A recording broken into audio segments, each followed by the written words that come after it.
All right, welcome back to the deep dive.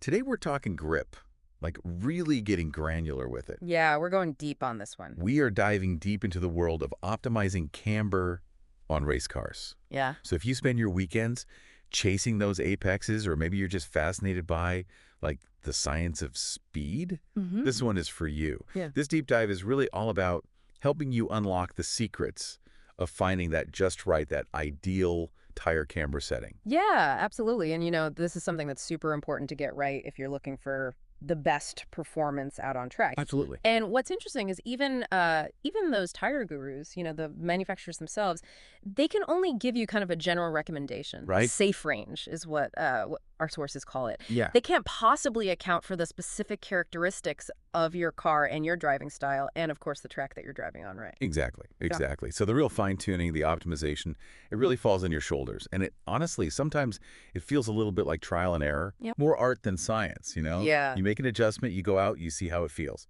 So today, our mission is to kind of arm you with, I guess, a more objective lens, Yeah. to break down the key variables and give you a more practical way to think about optimizing camber. So that means thinking about grip, faster lap times, and even how to make those tires last longer. Yeah, and so we're all on the same page. Maybe we should quickly clarify what we actually mean by camber. Please. So camber, it's basically the vertical tilt of your wheels relative to the road surface. Okay. On a race car, you almost always see negative camber, and that's when the top of the tire is tilted earwards. Gotcha. And we're usually playing around with adjustments, anywhere from 0 to about 5 degrees of that negative camber. Okay, so why is nailing this angle so critical? Right. What difference does it really make out on the track? So it turns out it has a big impact, a huge impact on a bunch of key performance factors. So, like, our sources highlight things like better grip when you're cornering, obviously, but also under braking. Wow. And even when you're accelerating out of a turn, Okay. it really is fundamental to how your tire develops its maximum cornering force, That's through what we call slip angle development. Okay. Now, slip angle, think of it this way. It's that little subtle difference between where your tire is pointing and where it's actually going. So it's that tiny bit of like sideways slip that's actually essential for creating grip in a corner. Okay. Now, and of course, let's not forget about the practical side of things. Right. If you get your camber wrong, you can get some really uneven tire wear, which means you're going to be buying new tires more often, and nobody wants that. No, expensive. Mm. Now, something in our research that really jumped out at me was about driver perception of grip Right? and how it influences how hard they're actually willing to push the car. So can you talk a bit more about that? Like, what's going on there? Yeah, it's really a fascinating thing. It's a kind of psychological element of driving. Yeah. The article points out that drivers, they generally operate within their perceived limits, right? So even if your car is actually capable of more, if it doesn't feel planted, if it doesn't feel secure, you're probably not going to explore its full potential. That's interesting. And a well-optimized camber setup, this can really contribute to that feeling of stability and confidence in grip, Right. which in turn, emboldens the driver. It gives them the confidence to push a little harder and ultimately, get faster lap time. Right, yeah. So it's not just about the numbers, it's also about that feedback loop, between the car and the driver. Exactly. So let's kind of shift gears a bit here. We set our camber when the car is stationary, but what about when the suspension starts moving? What about this idea of camber compensation? How does that camber angle change when the car is actually in motion? Right. So here's where we go beyond just those static measurements. Yeah. We're moving into the real world of what happens on the track. Right. You see, the camber angle that you set, back in the paddock, that's just the starting point. Right. As your suspension, does its thing, like as you hit a bump or the car leans through a corner or even under hard braking, the actual camber angle at that point where the tire meets the road, that's constantly changing. Right. And the way it changes, that really depends on the specific design of your car's suspension. Ah, okay. So can you give us a couple of contrasting examples of how different suspension types might behave? Sure, yeah. So let's take the McPherson Sharp suspension, for example. Okay. This is a pretty common design. You'll find it in a lot of road cars and even some race cars. Yeah. Now, this type of suspension can actually lose negative camber when the car rolls in a corner or when it goes over a bump. Oh, wow. On the flip side, you've got something like a double wishbone suspension, which is often preferred for, more high-end race car designs. This one can actually be designed to gain negative camber in those same situations. So dialing in that static camber number, that's not the whole picture then. No, not at all. We really need to think about how the suspension geometry is affecting that angle when the car is actually moving. Exactly. So optimizing camber, it's not just about that number you see on the alignment rack. It's about understanding how it behaves under all those dynamic loads and movements the car experiences on the track. Right. And luckily, our source highlights a really effective way to kind of, get a handle on this dynamic behavior. Yeah. And that is by analyzing tire temperatures. Ah, yes, the tire temps.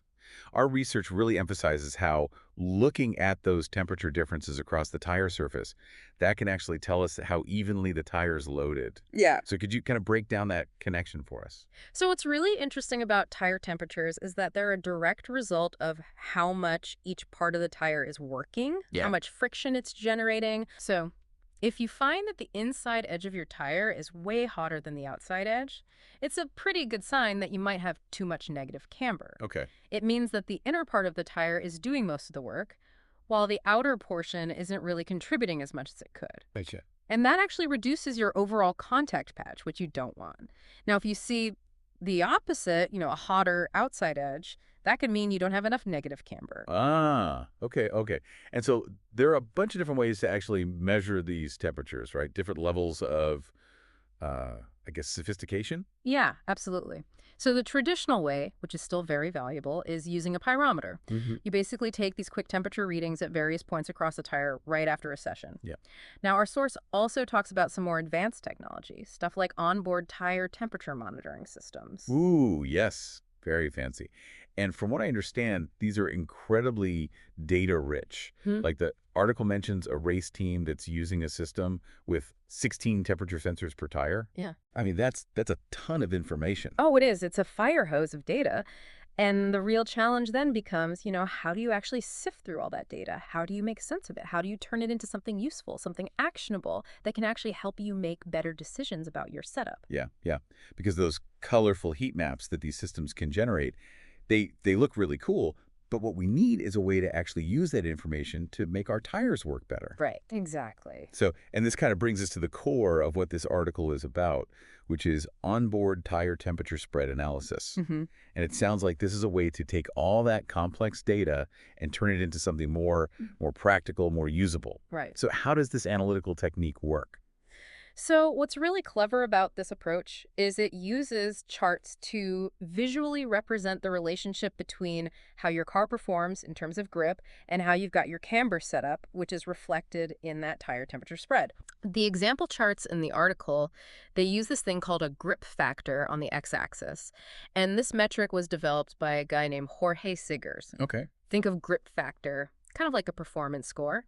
The higher the number, the more combined acceleration, braking, and cornering force the car is generating. Gotcha. And then on the y-axis, you've got your tire temperature spread. Okay. Now, that's calculated as the difference between the average temperature on the inside of the tire and the average temperature on the outside of the tire. Okay. And how do you get those average temperatures from those 16 individual readings? Right. So the first thing they do is they divide the tire shred into 3 zones. So you've got an outer zone, a middle zone, and an inner zone. Okay.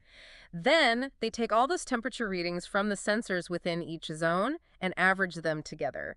So it's kind of like mimicking what you might do with that traditional 3-point temperature measurement. Right, right.